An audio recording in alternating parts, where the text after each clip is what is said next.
Hello and welcome to Uncovered, the podcast with your host, Jason Irving. Join me in a journey to understand what's truly happening in your world and the world around you. This is not about how you're living life on the surface. It's about what's truly driving you from under the covers. I'm going to take you on a journey to deeply uncover the reason why you are here, the ultimate purpose in your problems and the way that they have shaped your life up until now. See, I believe you have a purpose, and your problems are the highway towards ultimate realization of that journey towards freedom and the reconnection of your true self. I've been told I have a different spin on most things, and I'll be giving you my understanding of life, love, and what we're all here for, purpose.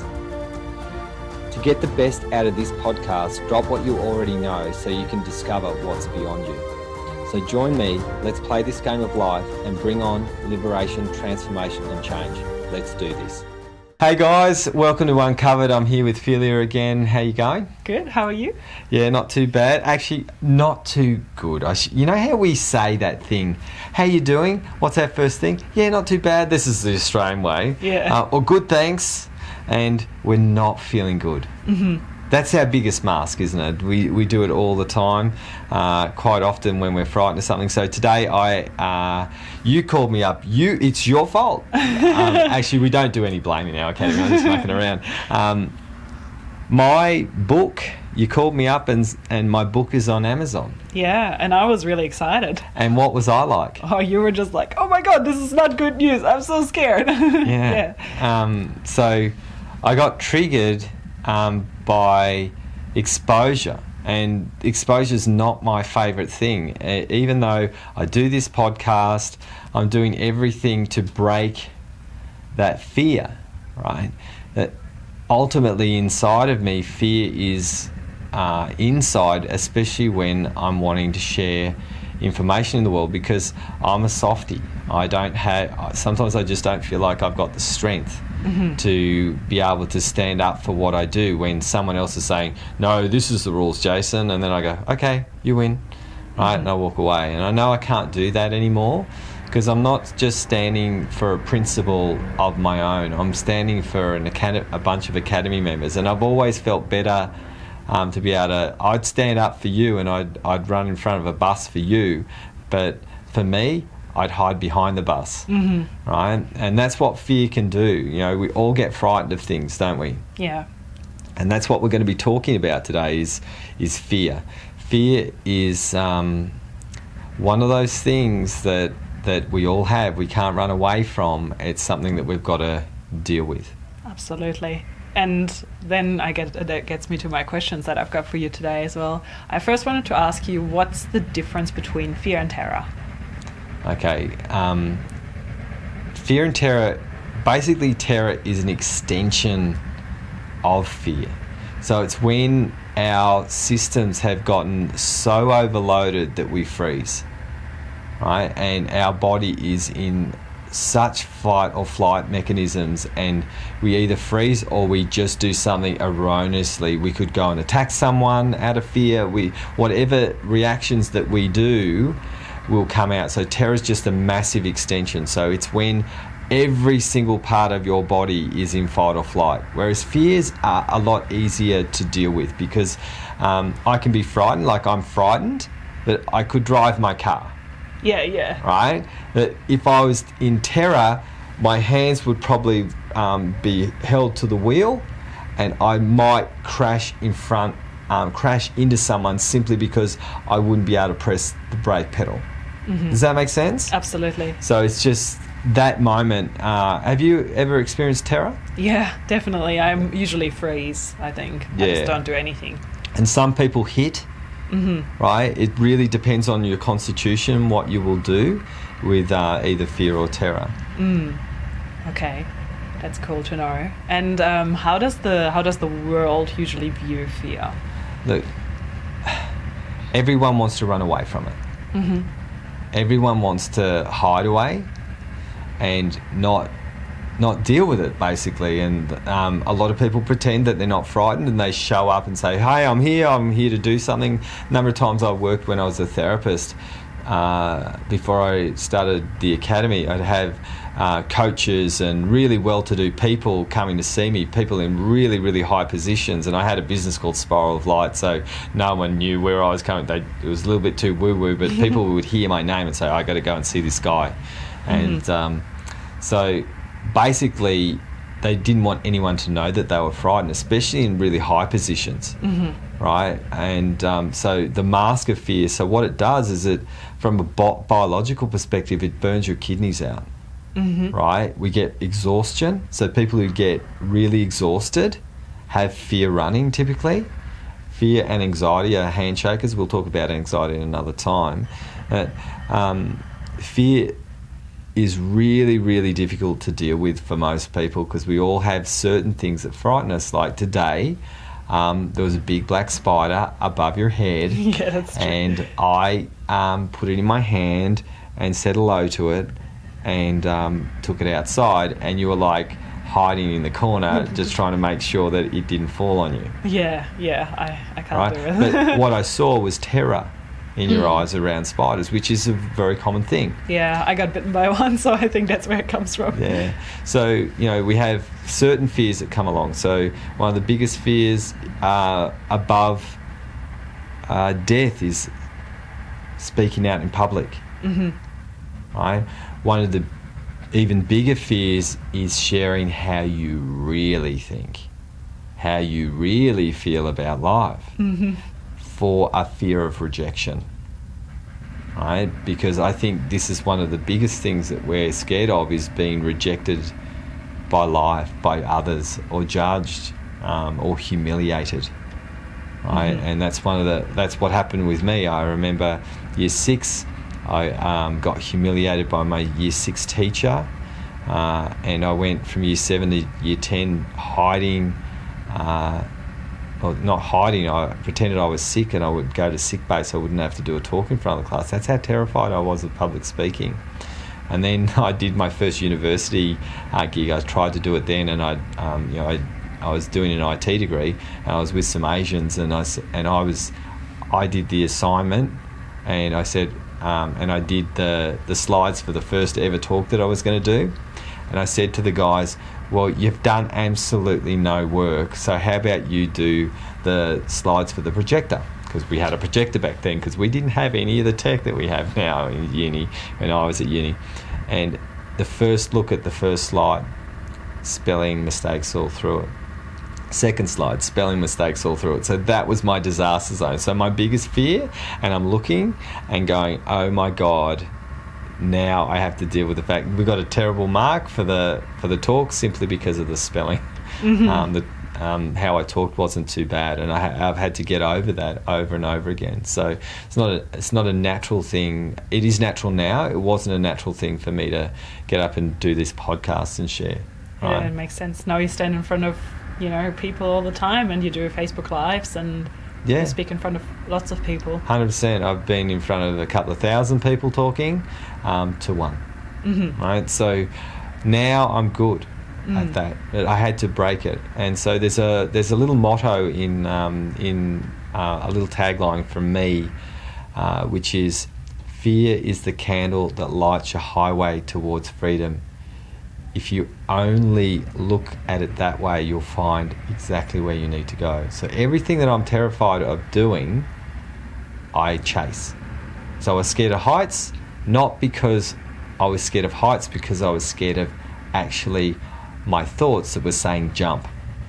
Right? So I jumped out of a plane, not scared of heights anymore. Cool. So is that how you view fear?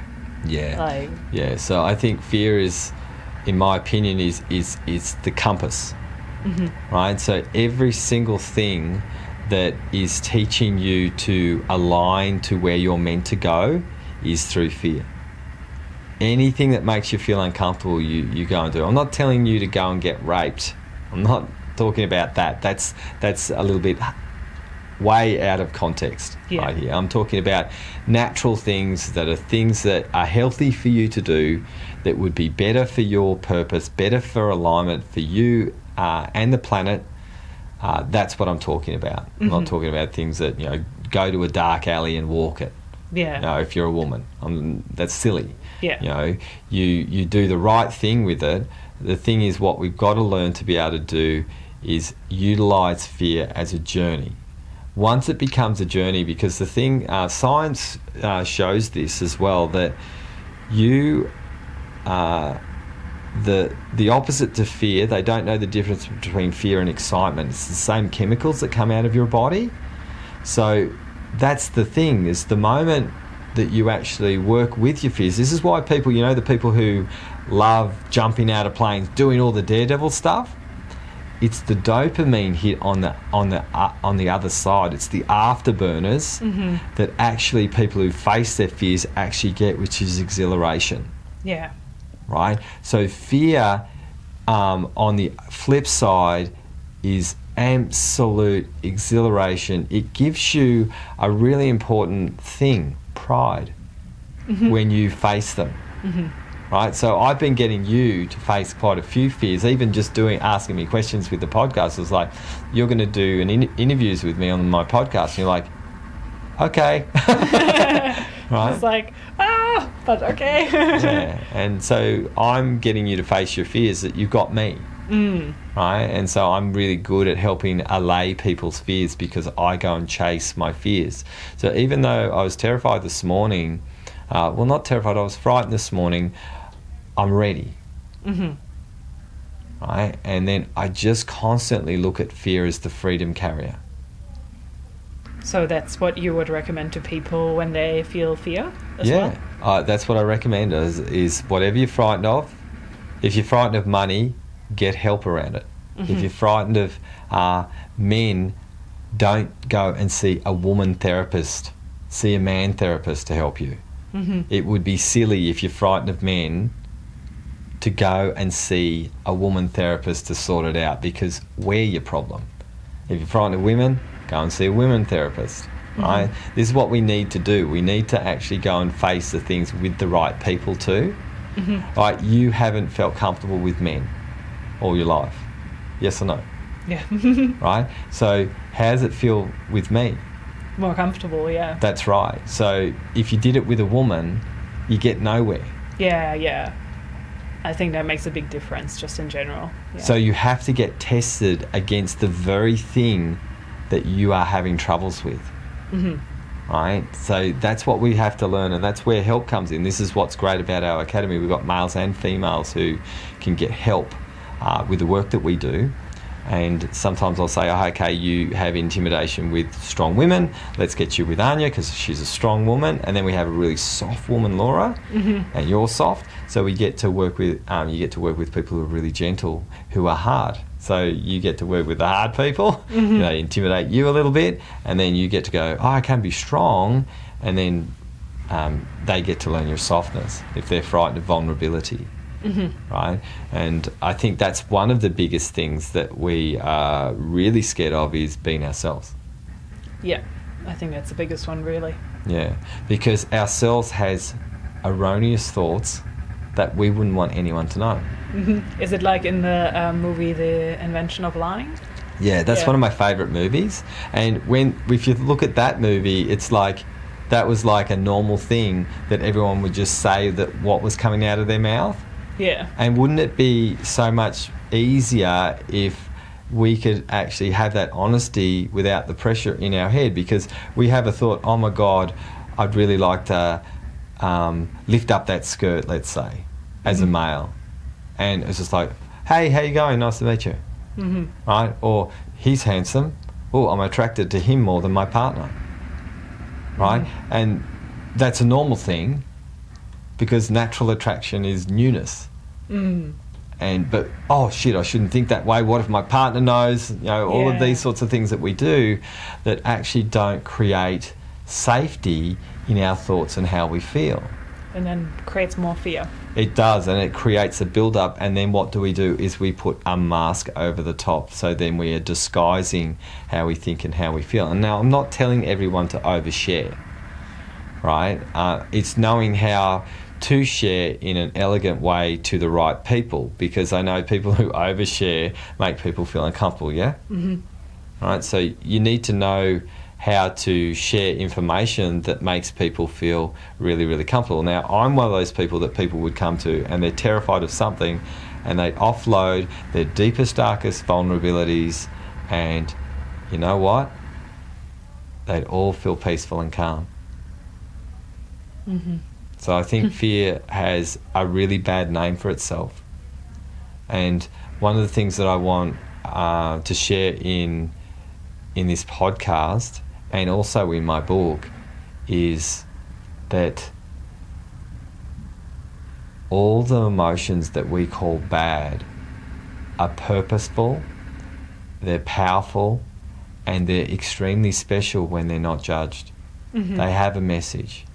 And fear has a message to take you on the journey towards freedom. That's its job. When you look at it that way, you're going to want, as I said, you're going to want to carry every one of these disastrous base emotions in your pocket. You utilize them better with a different context. And when they have a different context, they become your pathway as opposed to your problem. That's cool. I like that. I am also wondering about what you said before, the kidneys. Yeah. How they burn out, and like, you know, whether fear is mostly in the kidneys or like represented in other body parts as well. Like what happens if you have really fearful people? What happens in their body, and what kind of physical issues you've seen with people that are really fearful? Yeah, so exhaustion, agoraphobia, right? Kidney diseases, kidney stones. Are typical ones are lung issues because shortness of breath. So we have an amazing breathing technique that actually gets rid of fear and anxiety in 3 breaths. Yeah. You've experienced it, and it's pretty cool, isn't it? Yeah. Yeah. So we show how to get rid of that fear like that without actually trying to run away from it. Actually, how to immerse yourself with it so it becomes part of you, which is different. So I think with our bodies, we can get really, really sick. Because I used to be a healer, I would see people and I could feel the kidneys. It's like they're pulsing like this. The adrenals sit on top of the kidneys and they're sending cortisol through the body. Cortisol is a very important drug, but not when it's on steroids getting used all the time.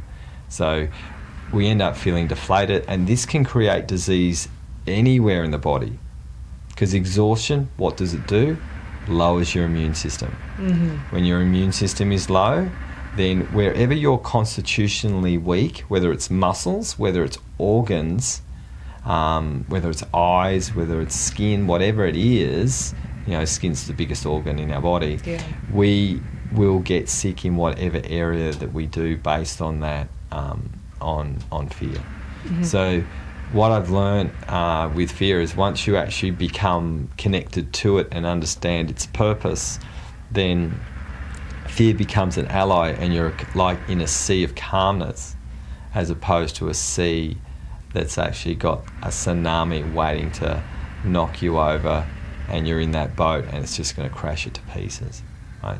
So I think we need to understand how our bodies, so Chinese medicine talks about this. This is the best way, guys, if you want to know about emotions. It's the oldest principle around healing.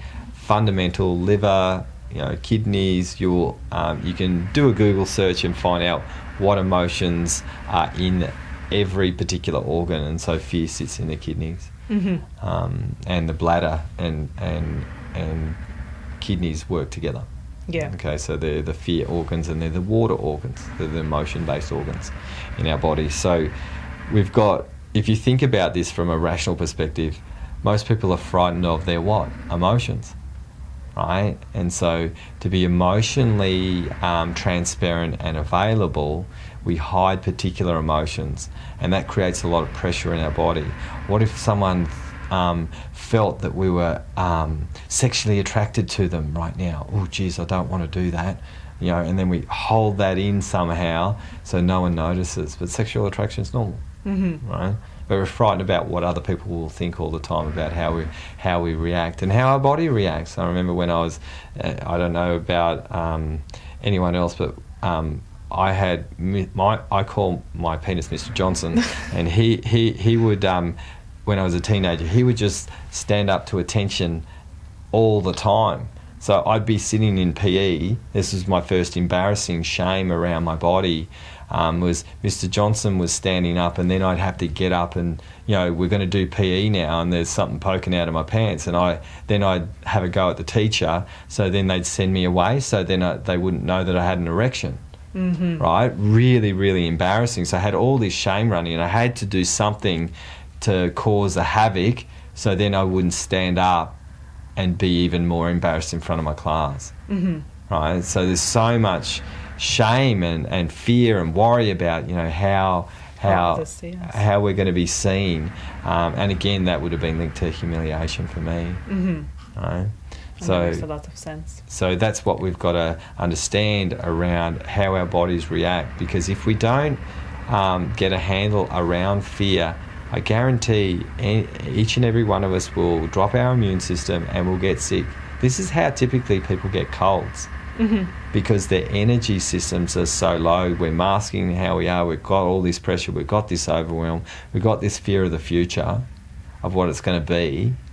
And then we don't know. We've got uncertainty. We're worried about what people think.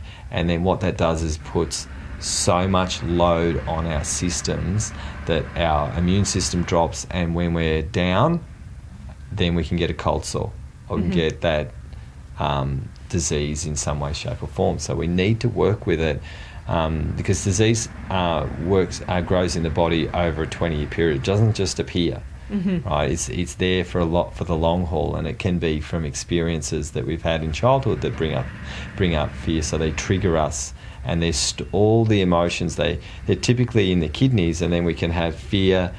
As an example, from a somatic perspective, someone hit us one time in the chest and pushed us down, and we were pinned to the ground, and we could have fear sitting right in the area where we got pushed.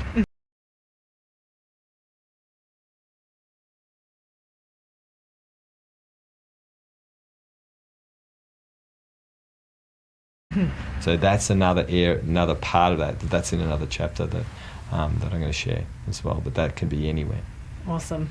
That's very fascinating. And it's cool to see how health isn't just, I'm going to eat healthy and all this kind of stuff, but it's also looking at your emotions and stuff that are behind that. Yeah. Healthy emotions, healthy body. Right? And I'm not talking about being healthy emotions, being happy, joyous, and all of those. Being healthy with every emotion that exists, finding the health benefit of them rather than the problem around them. Once we look at the emotions this way, then disease can't trap itself. The moment you accept an emotion for what it is, it starts to actually be okay, because pain is here to show you something. That's all it's here for. And once we get to learn the lesson, then it quiets down. Beautiful.